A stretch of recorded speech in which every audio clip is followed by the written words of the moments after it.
The following compilation features unsettling and spine-chilling tales sourced from Reddit's horror communities. Reader discretion is strongly advised. These narratives may contain graphic descriptions, psychological distress, and themes that could unsettle sensitive individuals. Proceed with caution, as immersion into these eerie stories may provoke fear, unease, and sleep disturbances. Enter this realm of Reddit's creepy horror stories at your own risk, as the line between reality and the macabre may blur within these chilling narratives.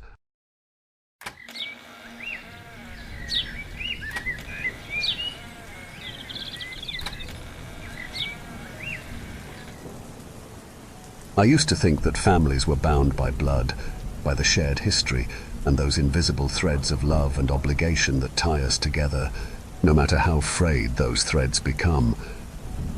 But I've learned that some ties are not meant to endure.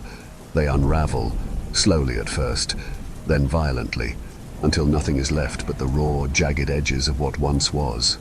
My brother Harrison was always good at getting out of trouble. Even as a child, he had a way of wriggling free from the messes he made, leaving me to pick up the pieces. He was charming, with a smile that could melt away any scolding, and a quick wit that often left our parents more amused than angry. I, on the other hand, was the quieter one, the one who watched from the sidelines as Harrison danced through life, effortlessly avoiding the consequences of his actions. But charm is always something of a double-edged sword. What others saw as charisma, I came to recognize as something darker, a subtle skill for manipulation, a knack for bending people to his will. As we grew older, that darkness became ever more apparent, creeping into every corner of our lives. Harrison wasn't just avoiding trouble anymore, he was creating it, reveling in the chaos he caused. Our parents were blind to it, or maybe they just didn't want to see, but I couldn't ignore it. I was the one who saw the shift in his eyes, the cold calculation behind his every word. And yet, for a long time, I held on to the hope that he was just lost, that the brother I knew was still in there somewhere, buried beneath the layers of deceit. That hope died the day he walked away from us for good. It wasn't a dramatic departure, no slamming doors, no final arguments, just a quiet, deliberate severing of ties. One moment he was there, a looming presence in our lives, and the next he was gone, leaving behind nothing but a hollow silence and the faintest scent of something burning. I never told anyone what happened that night, the night our paths truly diverged. It's a memory that clings to me like smoke, suffocating and inescapable. I can still see the flicker of flames in his eyes, the smile that didn't quite reach them, and the sense that whatever was left of the brother I knew had been consumed by something far more sinister. Now, years later, as I sit in the shadowy light of my living room, I can't help but wonder if I ever really knew him at all. The news of his death should have brought closure, but instead, it has only opened up old wounds that I thought had long since scarred over. Harrison is gone, and yet in some twisted way he has found his way back into my life, bringing with him the same darkness that once shadowed our childhood. As I sift through the remnants of his life, the ashes, the belongings, the journal, I feel the unease growing, a sense of foreboding that I can't shake. Harrison may be dead, but the story of his life and the nightmare he left behind is far from over. It was a Wednesday afternoon, one of those dreary, overcast days where time seems to drag, pulling everything around you into a sluggish haze. I was at my desk, half-heartedly sorting through my unpaid bills, when the phone rang. The number was unfamiliar, and for a moment, I considered letting it go to voicemail, but something compelled me to answer, a tiny prick of unease that I couldn't quite ignore. "Is this Hazel?" The voice on the other end was brisk, professional, but with an undertone of something I couldn't place, pity, maybe, or dread. "Yes," I replied, my voice faltering slightly. "Who's calling?" "This is Detective Harding from the Shasta County Sheriff's Department. I'm sorry to inform you, but your brother, Harrison Wells, his body has been found." The words hit me like a physical blow, my breath catching in my throat. "Found?" I managed to choke out. "What do you mean?" "He's been missing for years." "We understand this is difficult to hear," the detective continued, his tone softening somewhat. His remains were discovered in a remote area of the Lassen National Forest. It appears he was mummified. The site where he was found was some kind of shrine, likely built by members of a group he was associated with, the Veil of the Eternal Light. The cult's name stirred something deep within me, a memory I had buried alongside all my thoughts of Harrison.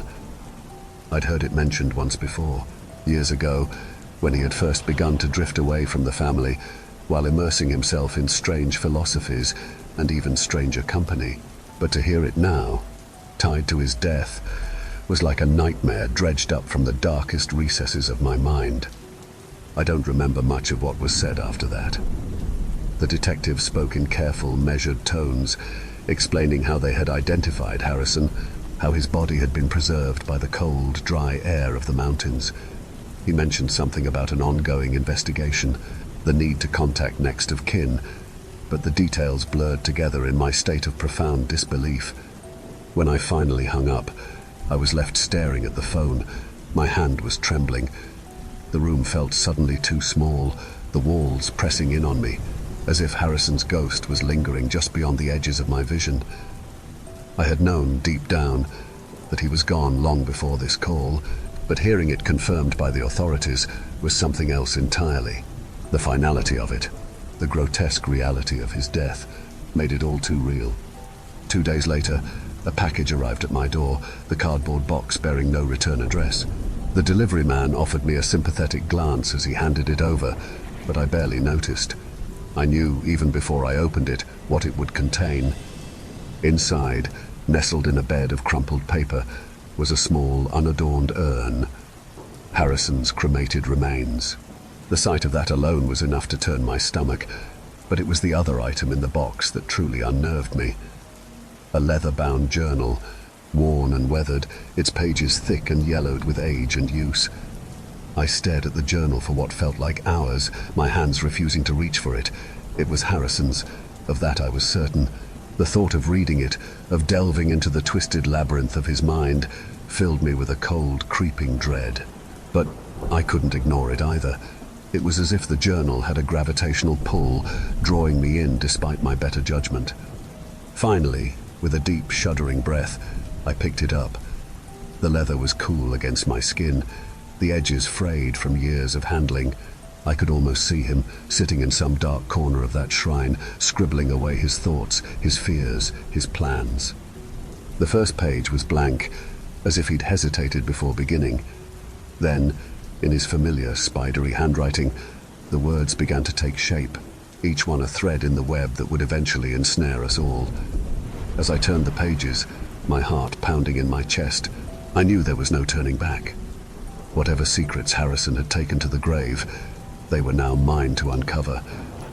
And in doing so, I feared I might uncover something far more terrifying than the brother I had lost. I started reading Harrison's journal that very night, although every instinct told me to stop, to put it away and forget it even existed. But curiosity, tinged with some sick sense of obligation, drove me forward.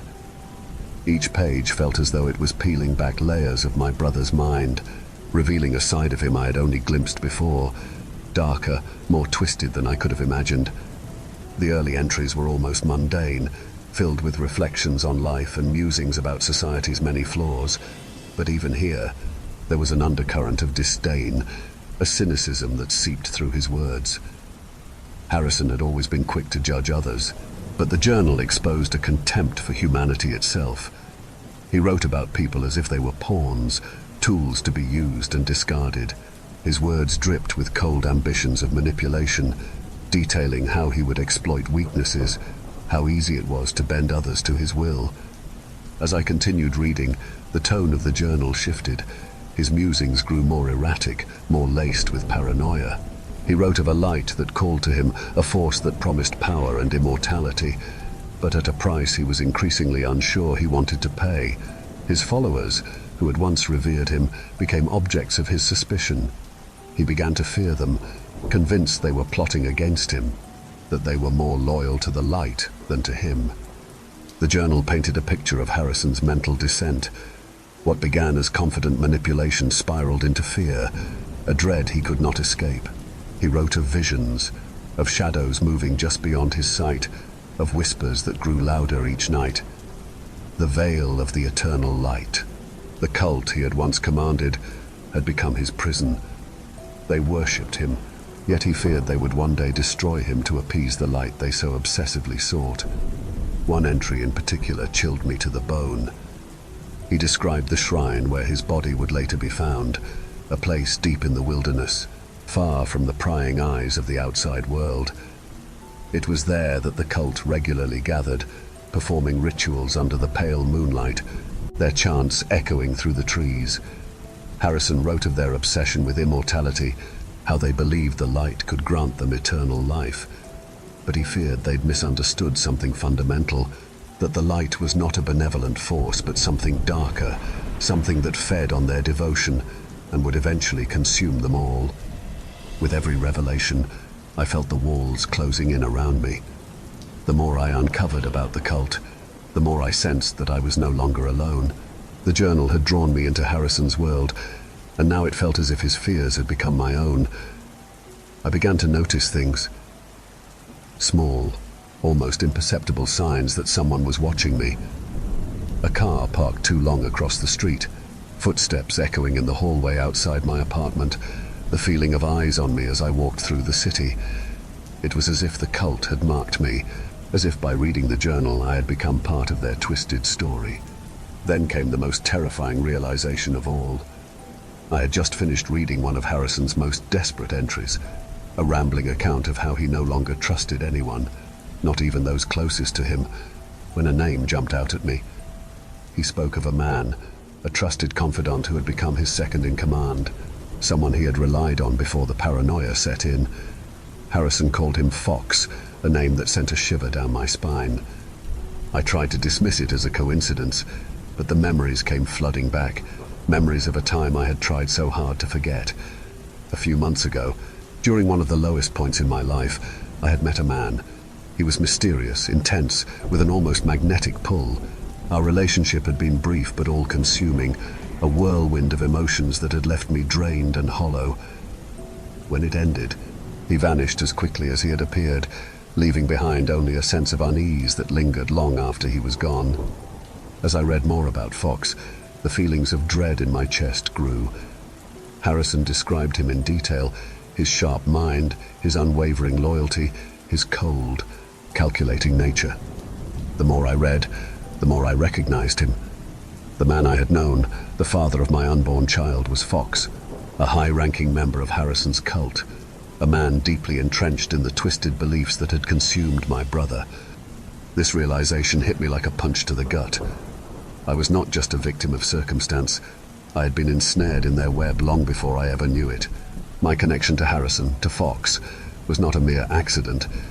It was part of something far more sinister. With that knowledge came a rising tide of fear. If Fox had been in my life once, who was to say he wasn't still watching, still waiting? And what did that mean for the child I carried, the child who was now bound to this dark legacy? The journal had taken me deeper into Harrison's madness, but it had also shown me that I was now a part of it.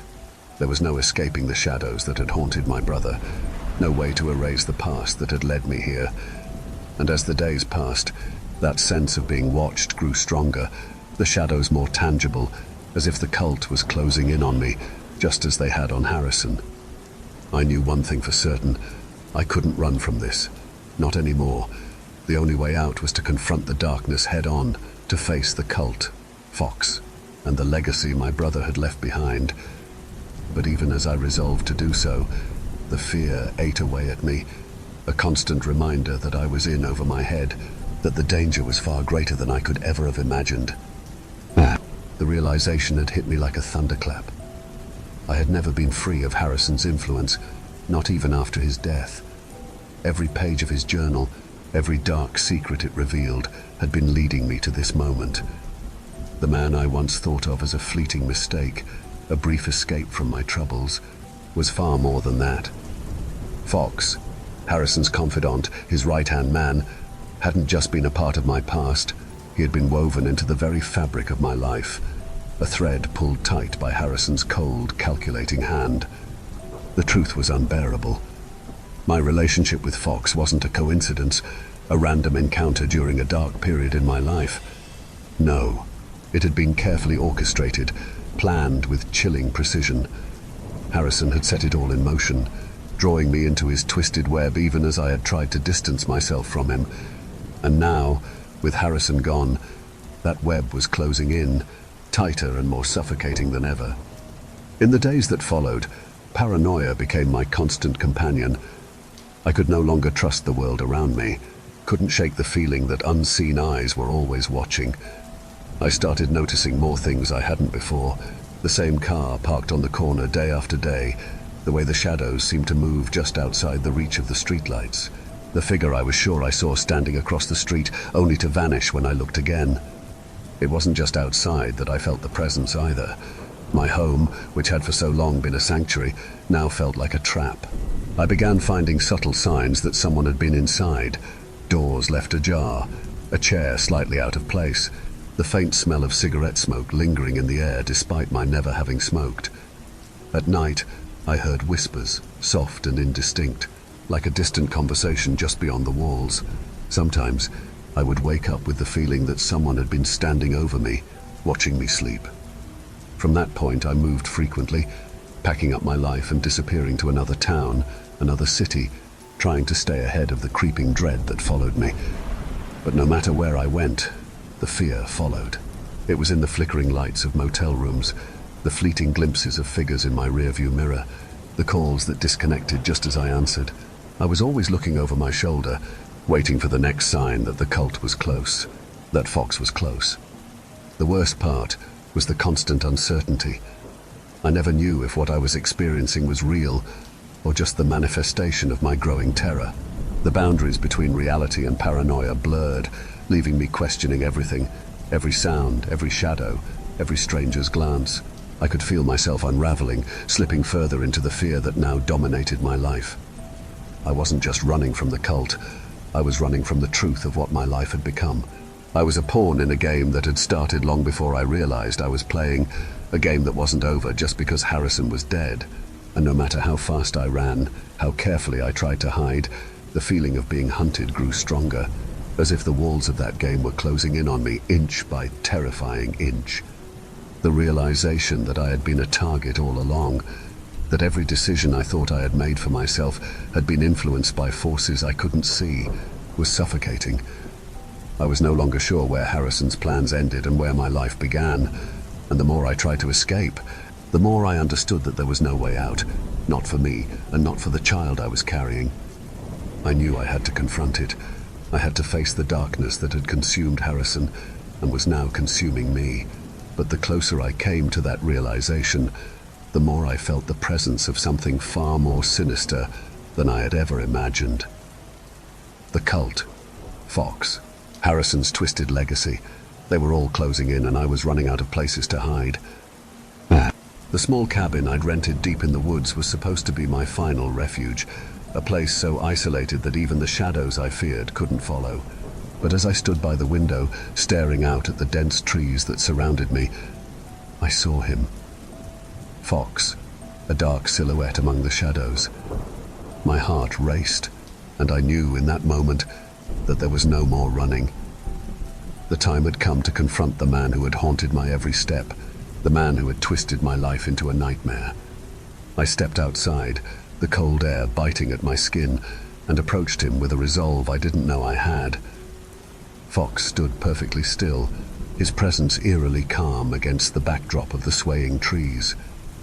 As I drew closer, I could see the cold detachment in his eyes, the same calculating gaze that had once been so alluring yet now filled me with dread. "What do you want from me?" I demanded, my voice shaking but defiant. "Why are you doing this? Why can't you just leave me alone?" Fox tilted his head slightly, a ghost of a smile playing on his lips. "This was never about you, Hazel. It was always about Harrison. You were simply a part of the plan." His words cut deep, and I clenched my fists, trying to steady myself. "What plan?" "Harrison is dead, and I want nothing to do with any of this. Let me go." Fox's expression darkened, his eyes narrowing as he took a step closer. Harrison's death was not a mistake. It was necessary. A sacrifice for the greater purpose of the veil. He understood what had to be done, even if he resisted in the end.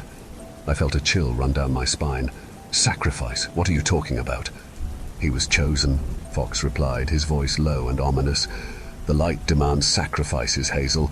Harrison knew this, and he knew that his bloodline would play a crucial role. His death was the beginning, but the real purpose lies with the child you carry. Harrison's bloodline. My breath caught in my throat as his words sank in. What do you mean? My child, our child, has nothing to do with this. Fox's smile widened at this, a chilling sight that made my blood run cold. Harrison ensured it. The child is part of the ritual, part of the veil's prophecy. You were always meant to bring the next vessel into this world, to continue what Harrison started. Panic surged through me, every instinct screaming at me to run, but I forced myself to stand my ground. You're lying. I won't let you take my child. I won't let you hurt us. Fox's expression turned hard. His eyes were gleaming with something almost inhuman. You don't have a choice, Hazel. This was decided long before you even knew of the veil. The child is ours. That was the breaking point. I lunged at Fox, driven by a primal need to protect the life inside me. My fist connected with his face, and for a brief moment, the surprise in his eyes gave me hope. But he recovered quickly, grabbing my arm with a grip that felt like iron. I struggled, kicking and twisting, trying to break free, but he was too strong, too determined. The forest around us seemed to close in, the shadows deepening as I fought for my life. I could hear my own ragged breathing, the pounding of my heart in my ears, but I refused to give in. I clawed at Fox's face, managing to tear away from his grasp just enough to stumble backward. "Stop fighting," Fox hissed, his voice dripping with menace as he advanced on me again. "You're only making this harder on yourself." But I wouldn't stop. I couldn't. For the sake of my child, I summoned every ounce of strength I had left, kicking out and catching Fox hard in the knee. He grunted in pain, his hold on me slipping just enough for me to wrench myself free and start running. I dashed through the trees, branches slashing at my face, the ground uneven beneath my feet. Fox's footsteps pounded behind me. His pursuit was ruthless, and he was terrifyingly close.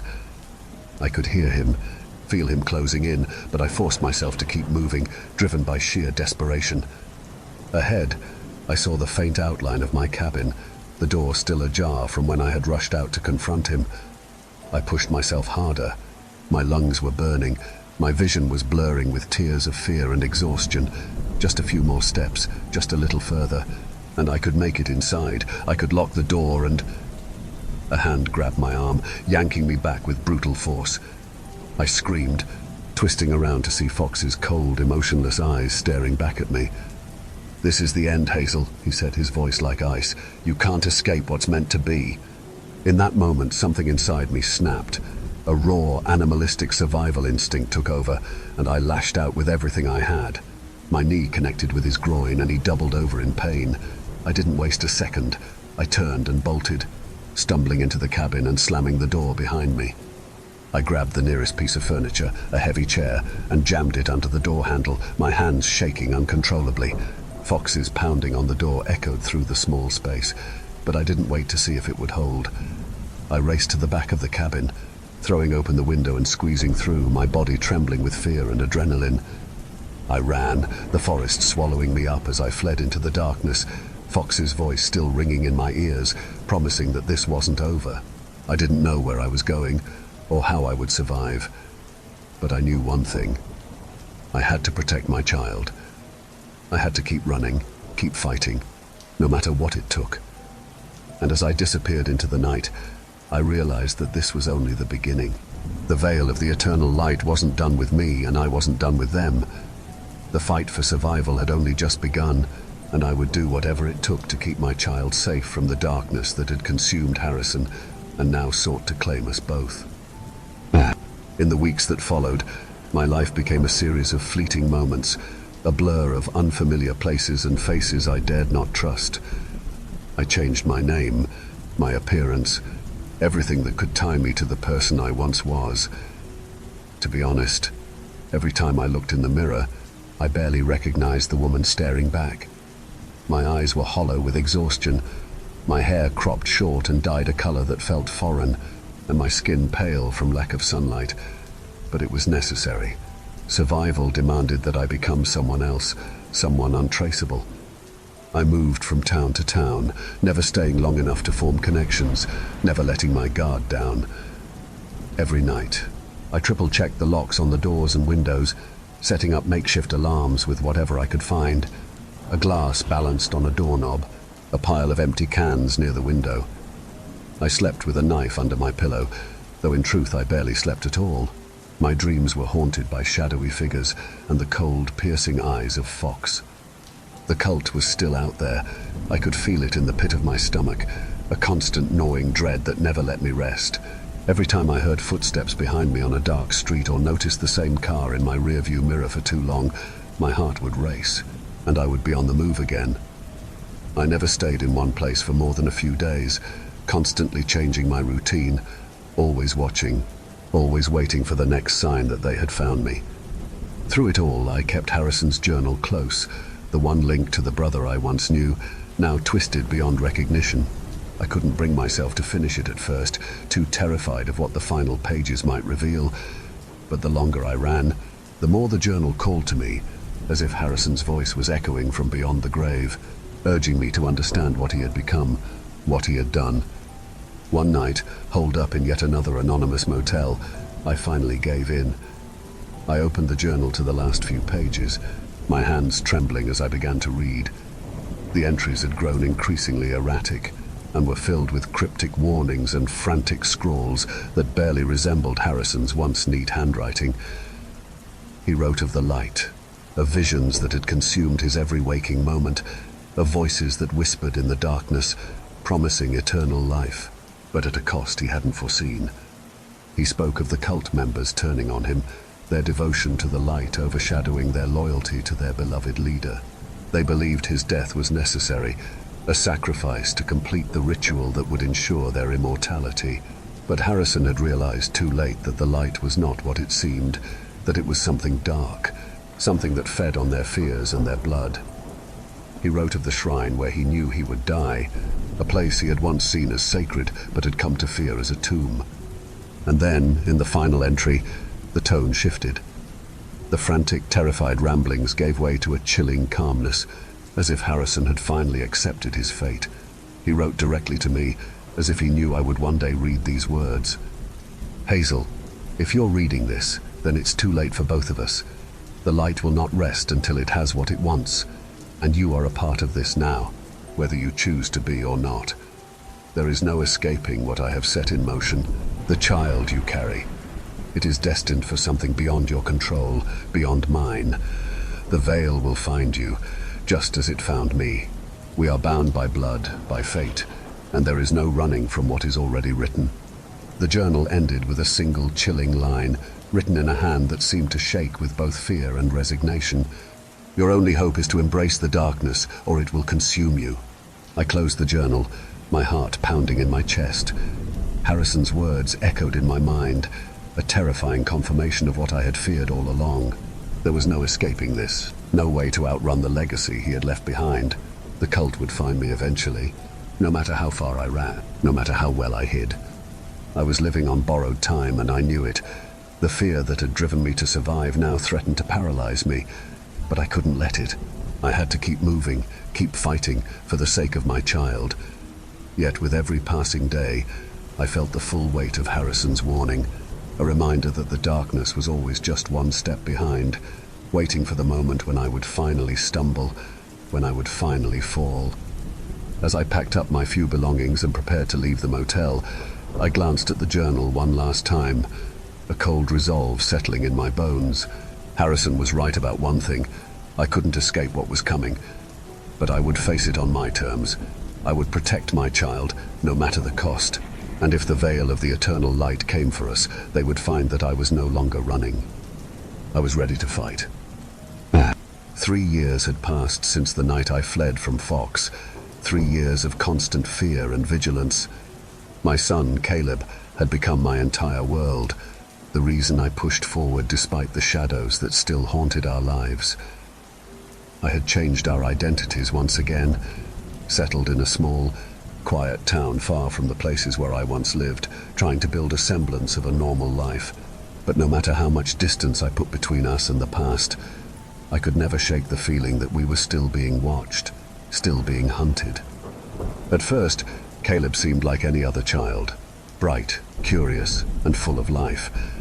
But as he grew older, I started to notice things, small things that bothered me. He would talk to himself, or so I thought, but the way he would pause, as if listening to someone I couldn't see, sent chills down my spine. Sometimes he would wake in the middle of the night, standing in his crib, staring at the corner of the room with wide, unblinking eyes. "Who are you talking to, Caleb?" I asked him one day, trying to keep the tremor out of my voice. "The man," he said simply, as if it were the most normal thing in the world. "What man?" I pressed, my heart racing. "The man who comes to visit me," he replied, his little voice eerily calm. "He says he knows you, Mummy. He says you were friends with Uncle Harrison." I felt the blood drain from my face. I tried to dismiss it as a child's imagination, but deep down, I knew it was something more. Caleb had never met Harrison, had never known him, and yet the way he spoke, it was as if he knew exactly who his uncle had been. Then there were the drawings. At first, they were just scribbles, like any toddler's art, but as the weeks went by, the shapes became more distinct, more deliberate. One day, I found a stack of his drawings hidden under his bed, pages filled with strange, intricate symbols, symbols that I recognized from Harrison's journal and the cult's rituals. My hands shook as I flipped through them, my mind reeling with a mixture of disbelief and terror.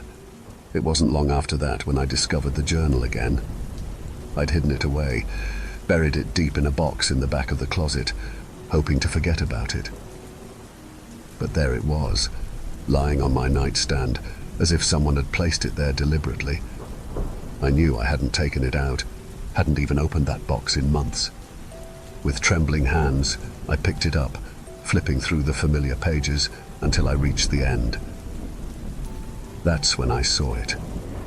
A new entry, written in a hand that was not Harrison's, but one I recognized all too well. The handwriting was neat, precise, and every stroke of the pen seemed to taunt me. "Hazel, did you really think you could escape us? The boy is ours, just as Harrison intended. He carries the mark of the veil, and through him, we will rise again. You cannot protect him from what is already inside him. The light will find its way, no matter how far you run. Fox." I dropped the journal, a strangled cry escaping my lips.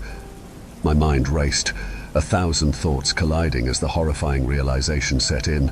Caleb was marked, just as Harrison had been. The cult had never stopped watching, never stopped waiting for the moment when they could claim him. I ran to Caleb's room, heart pounding in my chest. He was sitting on the floor, quietly drawing. I snatched the paper from his hands, my breath catching in my throat as I saw the symbol he had drawn, a perfect, intricate replica of the one I had seen in Harrison's journal, the symbol of the veil of the eternal light. "Where did you learn this, Caleb?" I asked, my voice shaking. He looked up at me with innocent eyes, tilting his head. "The man showed me, Mummy. He says I'm special, just like Uncle Harrison." Tears welled in my eyes as I pulled him into my arms, clutching him tightly, as if I could somehow shield him from the darkness that had already taken hold. But I knew, deep down, that it was too late. Harrison's legacy, the cult's reach, had already wrapped its tendrils around my son. There was no escaping it now. I carried Caleb to the living room, my mind numb with terror. As I sat on the couch holding him close, I glanced out the window. The sun had dipped below the horizon, and the shadows outside had deepened, blending into the night. But there, in the distance, I saw them, dark figures standing at the edge of the trees, their forms barely discernible, yet unmistakably there. They were watching us, waiting. I tightened my grip on Caleb, my heart pounding in my chest as the realization sank in. I had fought so hard to protect him, to keep him safe, but it had all been in vain. The cult had found us, and they would never stop until they had what they wanted. As I stared out into the darkness, my breath hitching with each panicked gasp, the last shred of hope I had held onto slipped away. The shadows were moving closer, inching toward the house with a slow, deliberate menace. There was nowhere left to run, nowhere left to hide, and in that final, terrifying moment, I knew that the fight was over. The light had found us, just as Harrison had warned.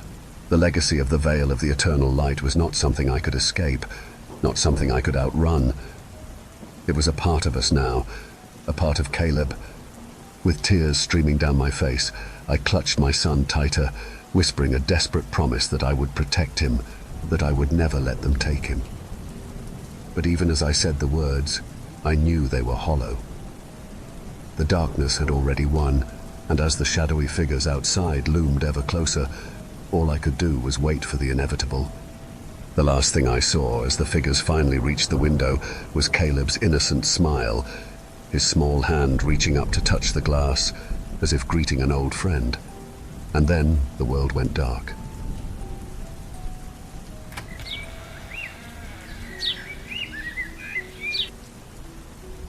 Where should I start? Let's start with the fact that one of my sisters got on my case about not sharing a story yet. Even thought it's only been a couple weeks. She's become obsessed with it. Why wouldn't she? She was there. But of course only the elders and young children believe her. Us. And you, dear friends, you always believe me, don't you? You believe the stories from the last frontier are real. That you're never to whistle at the northern lights. That monsters will follow you home. And surely you've learned to listen and heed Owl when he speaks. Enough of that, though. I really ought to share this most recent adventure. And this time I have a witness. She's sitting right next to me, pestering me, telling me to write. She told me to clarify. Yes, I'm back home in Alaska for the fishing season that's wrapping up. She said context is important. I just told her to let me tell our story. She's miffed about that, and so it goes. Still, here is our story. My sister Joy and I decided it'd be a fun time to float the rivers during one of the few breaks our father gave us from fish camp. It was going to be a wild ride, starting in Nanana, up the Tanana River where it joined with the Yukon in, you guessed it, Tanana. Our final destination was Galena, where we'd pack our gear, leave the canoes with some cousins, fly back to Fairbanks, then return to our regular lives at fish camp. It wasn't our first trip along the Yukon. We are from there after all, but it would be the longest canoe trip, just the two of us. A 10-day journey with how many camping stops we planned on making along the way. Weather permitting. Weather permitted. The Alaskan legends didn't. Have you heard of the fog that can appear on the Yukon? I had, but I'd never seen it. During the lovely days it was calm and the sun warmed your skin. During the bad days it would be rough and choppy, water wishing to pull you to their depths. But never had I seen the fog, even in the sloughs and marshes. The first 3 days were lovely. We paddled from Nanana to Manly Hot Springs, taking our time and enjoying the lodge there for a night before continuing our adventure to Tanana. To say it was breathtaking is an understatement. The geophysical changes along the route make it a sight to behold, with rocky cliffs and untouched forest. We arrived in Tanana, ready for a quick rest at our cousin Will's house. Eat your veg, the grandmothers would tell us as we visited. Here, replace your gear. Drink this medicine. The standard fare of elders in Alaska. And not just the elders. The aunties and uncles got in on it too, teasing and prodding us. It was after one final visit to another family member that we took our overstuffed bellies to cousin Will's house. We weren't prepared for the sight of one more grandmother waiting for us inside. We were greeted warmly, but Judy's smile didn't meet her eyes. After a few pleasantries and more food, we were given the purpose of her visit. "Don't bother getting your gear ready, girls," she told us. Joy and I passed each other looks and hid our frowns. "We need to be ready to leave tomorrow or we'll be behind," Joy explained. "There's a fog coming in downriver." "That's fine, we'll pull off if the time comes, but we can't be too behind schedule," Joy replied apologetically. "You girls know nothing, and you, Rosemary, you know better. Even I've heard her, yeah." I frowned at the chastisement. "I'm not alone this time. Your Auntie Leah told me to get you downriver safe, but if you won't listen, I can't do nothing for you kids these days." Will looked at us from across the room and shrugged. "We're sorry. Our preparations won't allow us another night." Joy responded. Judy sighed. "You kids are always welcome here, but if not, then take these with you." She handed us a light, medium-sized sack filled with prepared plants. "This is for the bugs. This cuts. This one here is for headaches and broken bones, and this is for blisters." She gave us an eye and pulled at the last one. "For your cough." I gratefully accepted the gift and received one last eye. "Yes, Mom. Now get your final night of rest, and don't forget to listen to Dotron. He'll be following you." Judy left soon after, allowing us to sit down and deflate. "I don't understand why you won't just humor them," Will commented. "We're on a tight schedule." I remember the final glare I gave him. "You can delay one day. Not if we're going to make it back to fish camp on time," Joy replied. "All right," he sighed out. "And she's right. Keep an eye out for ravens. You know to listen to them, right, Rosemary?" I nodded and sighed. I know who to listen to and who to run from. Will gave me one last frown. "Go get sleep. It's getting late." It would take us much longer than an extra day to finally return. The first 2 days were fine. Long, sunny days under the midnight sun, heating us to the point we were down to our bras and shorts under our PFDs. The only other life we came across were the occasional moose and bears. Peregrines were diving everywhere during the day, and we woke to the songs of swallows and chickadees. Things were great. We were making good headway. Until we weren't. Until one morning, several days later, we came across the fog Grandmother Judy warned us about. "Saga!" Joy cursed as we pulled our canoes up the riverbank. "We're almost to Ruby. Why here?" We took a seat on the bank as the fog swirled our way. "It's the marshes further ahead. We just have to wait for the sun to come further up." Joy did her signature nose wrinkle. "It's summer, idiot. The sun's always up." "Yes, that part about Alaska is true. Let's stretch out for a nap, I guess." The rest was welcome after waking up so early, but it was short-lived as we woke to the sound of a raven croaking above us. The fog still surrounded us as we got up to stretch. It was as my sleep-addled brain woke up I heard a strange sound, a soft thudding coming from the riverbank. "What's that?" I whispered to Joy. Suddenly the fog seemed like a wall between us and our gear. Through the fog I could barely see her as she shrugged. "Let's look." We eased forward slowly through the dense haze, watching our footing as we approached the river's edge. It was as we left it. No animals were in sight and gear still safe. But there was a strange addition. Another canoe sat next to ours, tapping slightly against Joy's as the river pushed it up and down the bank. "Get it," Joy said, and I darted forward, pulling the canoe next to ours as Joy looked up and down the few feet we could see of the river. "Fuck! We need to find the owner." Joy began screaming into the fog. "Hello? Hello? Is anyone out there?" Looking down at the canoe, I shuddered. It wasn't just the reminder of how easily you can go missing here that bothered me, but it felt wrong. I couldn't quite place it, but the canoe felt off. A soft alarm began buzzing in my head. Shaking off the feeling, I searched their supplies for any identifiable gear to no avail. It looked like it had already been ransacked even. "They can't be close by. Who knows where along the river they are?" I told her. "The Yukon is very unforgiving."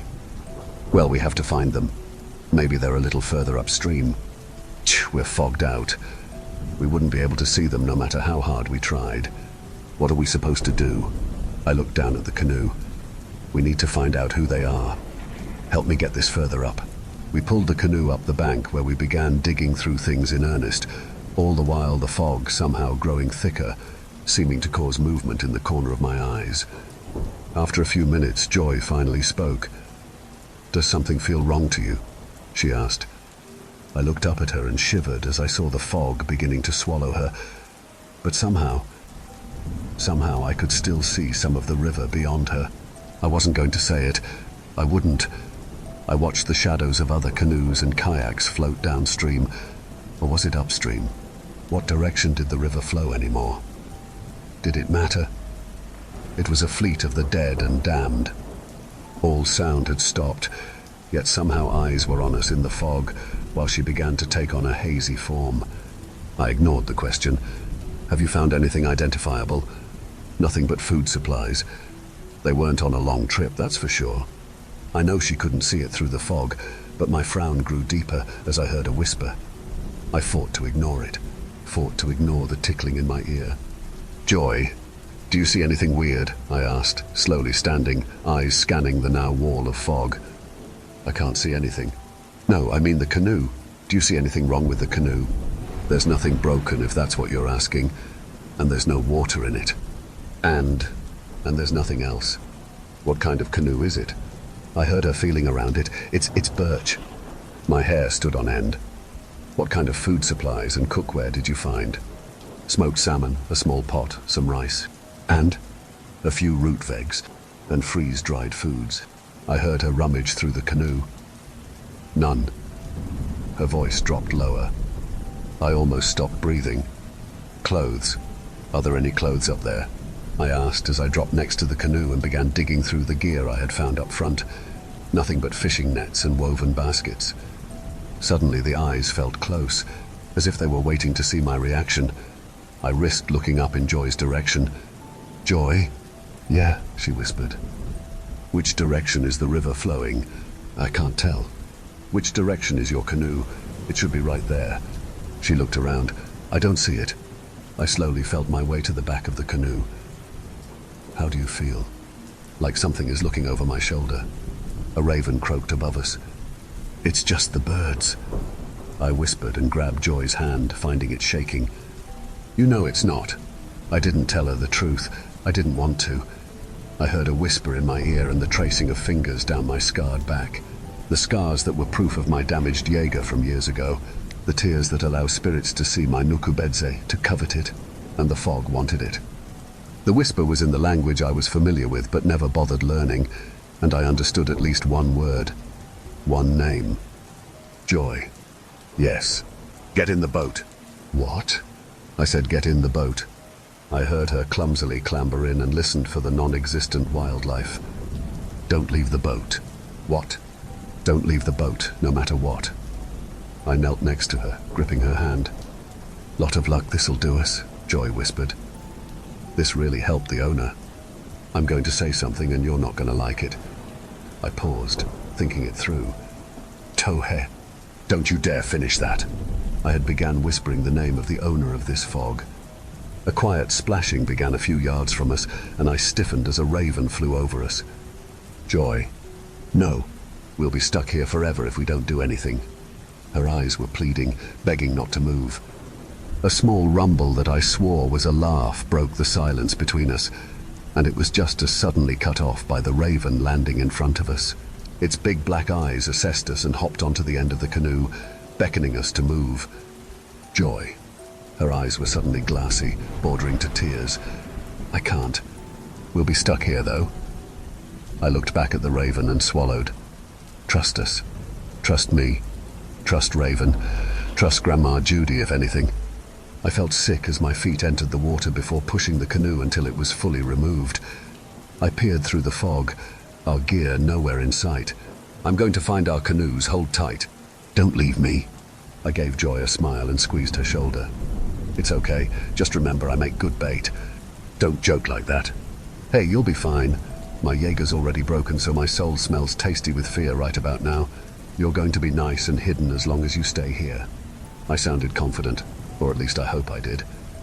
Really, I was ready to piss myself. I was about to walk into a trap set just for us and pray that a miracle would happen. I heard Joy gasp. "Wait!"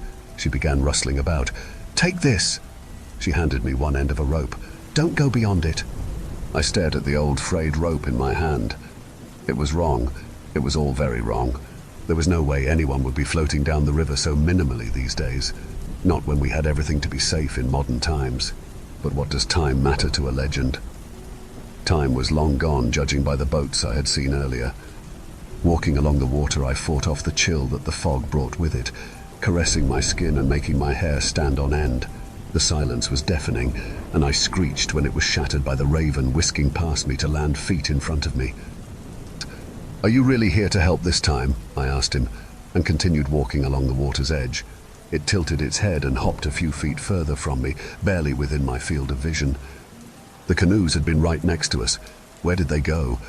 The raven just hopped further along.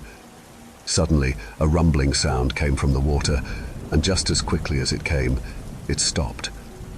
I swallowed and continued my slow walk down the river, avoiding touching the water where I could. Fuck, fuck, fuckety fuck, I kept whispering. I'd walked far beyond where our canoes should have been. Finally, what felt like minutes later, the raven stopped and landed on top of the edge of Joy's canoe, giving me a smug croak. As I took the final steps toward the canoe, I came to a sudden stop, just out of reach. I had come to the literal end of my rope. I shuddered as I heard a splash in the water and stared at the canoe, then back down the rope. The raven croaked impatiently. "You're just teasing me now." I groaned, and the raven seemed to shake his head. I brought my hand to the end of my rope and reached as far out as I could with my foot to the canoe, barely hitting it with my toes. "Come on, don't be a little bitch, Rose," I whispered, and continued to struggle and stretch as far as I could. Then everything went to hell. Joy screamed, Raven flew off, smacking me in the head. I let go of the rope as I tumbled into the water, and it started to whisper, "Shh," and it slowly, ever so slowly, raised in pitch. I sat there in the water in shock and listened for my sister, only to find the world silent of living things. All the while, just out of sight in the fog, the whisper of the river began to increase. I rolled over and grabbed onto the canoe, running up the bank and pulling it with me as the current picked up speed. "Joy," I screamed to no response. "Shit, shit, shit, shit." I listened to the water and couldn't hear anything over its rapidly increasing speed.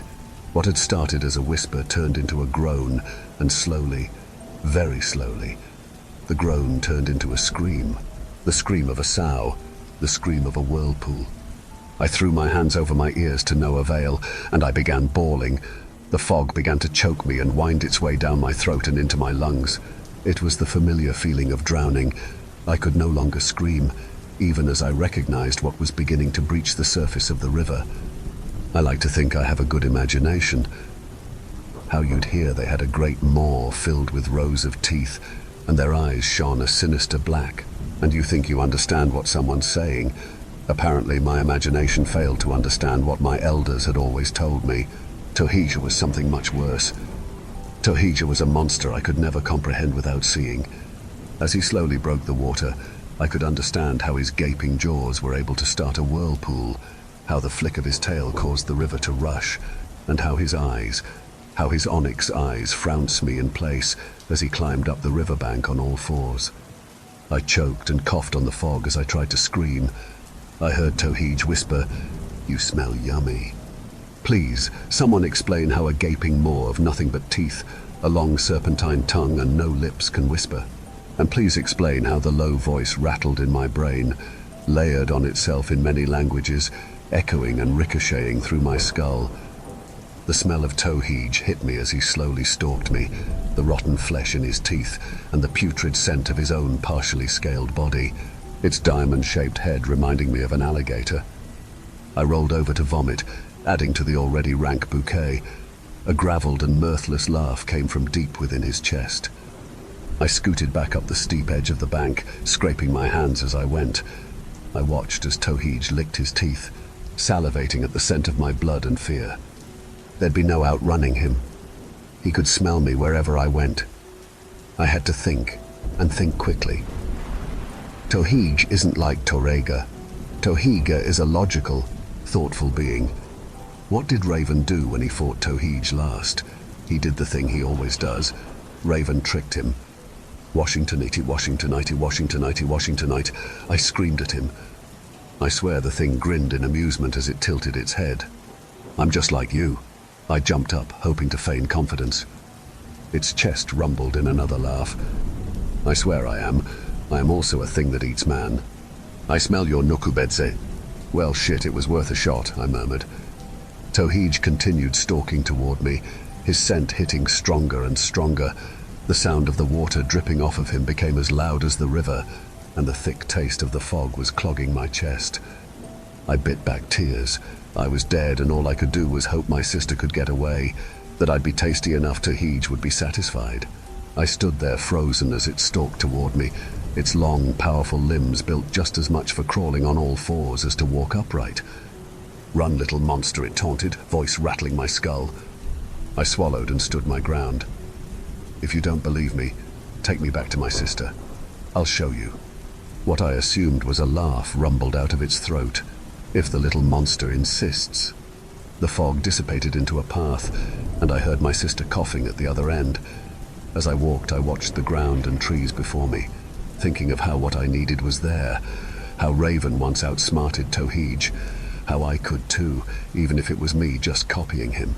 One tree finally gave me what I needed, and I swallowed while staring at the fungus before bending to tie my shoe. I stealthily grabbed the mushroom, slipping it in my palm.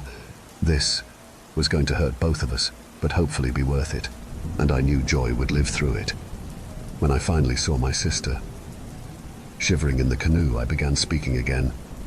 "We have so much in common, and I have something you want. Friends share things, don't they?" I knelt next to my cowering sister, giving her what I hoped was an evil grin. What do you have in common? What do you have that they want?" She shivered. I slowly pulled a knife out of one of my pockets. "You, of course. You're going to be delicious." Joy finally fell onto her rear and began shrinking away. No, please, no. "You've always wondered how Bushmen are born, haven't you?" I slowly stalked toward her, the fog somehow lifting enough I could see her clearly. I was going to do it. I was going to survive, with or without my sister. Does that make me evil? Possibly. Hopefully. I swallowed as I felt a gentle nudge and the foul stench of rotten meat flowed around me. Joy's face paled before quickly turning green. "Rose. Rose, what's behind you?" I shivered and reminded myself not to look. "Didn't you hear? Tohi is my friend. He's even letting me call him by a nickname." I shuddered as a gnarled claw wrapped around my throat when I said that. Yes, claiming that was a bad idea. Was it working so far? Yes. Tohij belongs in the river. But isn't he the fog? Didn't he become a part of the fog? The creature of mirage, I laughed. After all, we brought his boat on shore. He owns all that's been taken. My voice cracked and I began shaking. No matter how much I forced myself to look evil, I would never be able to match the aura behind me. "That wasn't fish, dear sister." I leaned toward her and grabbed her by the ear. "And that is what I have in common with Tohei." I quickly grabbed her by the back of the head and sliced my knife just in front of her ear, causing her to shriek with pain as blood began to quickly flow down her neck. I deftly pulled the misshapen mushroom out of the hidden part of my hand, shoving it into my mouth before it could really be seen. It was a wild stab in the dark from legends, but I hoped it looked like I ate her ear. I flinched as she cried, and I pulled her loose hair over her shoulder. I chewed and chewed as much as my brain screamed to get the mushroom out of my mouth, to stop myself from the pain it would cause. Suddenly the grip on my neck tightened, and I felt something lean over my shoulder as Joy stared in shock. I shuddered as that gravelly, monstrous voice whispered, "I don't want a friend, even if you are also a monster."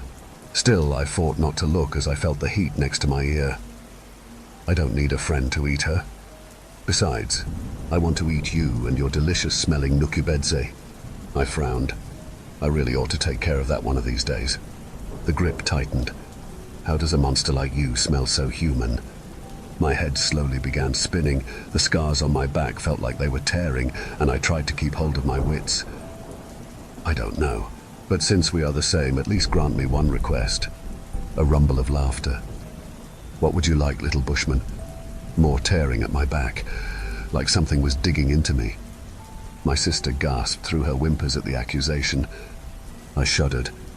He thought I was willing to become a bushman, that I was willing to become one of the monsters that had stalked me at night just to survive, to give up my soul in order to achieve power. Maybe on another day. I shifted my eyes until I saw Raven, then stared at my sister, willing her to pay attention, willing my now spinning head to stop until I was able to escape. How about a race for both souls? I could feel Tohij assess me, their breathing down my neck. "You invoke the old ones. A race it is, just to satisfy you." I let out the breath I had been holding. "Agreed. You against Raven." I swear the Raven smirked. I knew he was just another raven among all ravens, but he would have to do. even if he didn't care and was only satisfying curiosity. Tohij roared. Joy fell further into herself. I fell to my knees, covering my ears.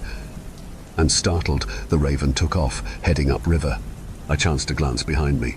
Better hurry and catch up, I whispered to the monster, hoping that he was bound to his agreement to a race, and he was. But not before pain. Not before he slashed down my shoulder and into my back. He would never hear my scream as he ran into the river. Fog dissipated as he went, the water swirling and churning around his enormous body. He began swimming upstream as swiftly as he could as the raven glided along leisurely. And we sprinted to our canoes, pushing them quickly into the water and taking off downriver as fast as they would carry us. As fast as the river could take us back into the full sun. Me barely stopping the world from spinning as we went, stopping from crying as my shoulder and back bled out. It was miles of paddling, miles of our chests burning from both our rush and the lingering cough. On top of that, I was nauseous and barely holding my stomach in. When we were finally far enough to feel safe, we pulled off the river. Sitting on shore, holding back frustrated and scared tears, we pulled out the bottle of vodka we'd brought with us. Through our sips, our coughs wouldn't subside, the fog clogging our chests and drowning us. I finally really looked at Joy when she hissed. She touched the gash I'd made next to her ear, and it began bleeding again. Slowly, I stood and managed to keep my footing. Joy gasped, and as I looked over my shoulder, she was staring at my back. "Oh yeah, I forgot about that," I said as I gave her a small smile. No wonder my clothes feel so wet. She only stared, the frenzy of fear, shock, and sadness swirling behind her glassy eyes. I struggled to the canoes and pulled out the sack Grandma Judy had given us. Digging through it, I found the salve for cuts, then sighed as I pulled out the herbs for our coughs. God, she had been right. If she had only given us medicine to induce vomiting, though. I handed Joy the salve and her share of the herbs. I remember watching her treat herself as I slowly chewed the medicine, trying to not aggravate my head. "Hey, Joy," I croaked out. "Yeah." Then nothing as I finally passed out. There was nothing eventful out of the remainder of the trip. When I finally woke up, I woke up with a fever, but managed to fight through it. My back felt crusty under bandages and my mouth tasted like something had died in it from all the vomiting. I had been passed out 2 days. Joy and I spoke little the first few days after I woke up. It wasn't until we passed Ruby that she finally asked questions. How did you know? Why the hell did you cut my face? What were you thinking? Questions. The answer is, I listened to the old stories. How Raven had once convinced Tohij he was a friend. How Raven had beaten Tohij in a race to prevent more deaths of people in the river. How a mushroom can look so much like an ear, it could convince even a monster. And I remembered how Bushmen are born, how monstrous they are even among the other evils. Sometimes the scary stories are more than just a warning. Sometimes they're a handbook. Past Ruby, we began chatting again, began laughing again, ignoring the occasional tingles down our backs, ignoring the whispers, me ignoring the tearing of my new gouge, until we finally returned to Galena and headed home, where the feeling of eyes on my back finally disappeared. And that's how our summer canoe trip went. Joy wants me to tell you that she wasn't that scared, that she knew one of us would think of something, even though the sounds of random birds made her scream and distract me. Shouldn't she have done more as the older sister? Now she's swatting me. "Hey, Joy, my back still hurts. She's telling me to get over it. It's healed and my scars always hurt. And don't worry, kids, the waters are fine." In Koyukon belief, specific pieces of the soul are the Jaeger and Nukubedze. Thank you for venturing into the darkness with us. If you dare to explore further, be sure to subscribe to our channel for more spine-tingling tales of horror and the supernatural. Remember, the shadows hold endless mysteries, waiting to be unveiled. Stay tuned for more bone-chilling stories as we continue to traverse the eerie depths of the unknown together. Until next time, may your dreams be free from the haunting echoes of our tales. Or perhaps not.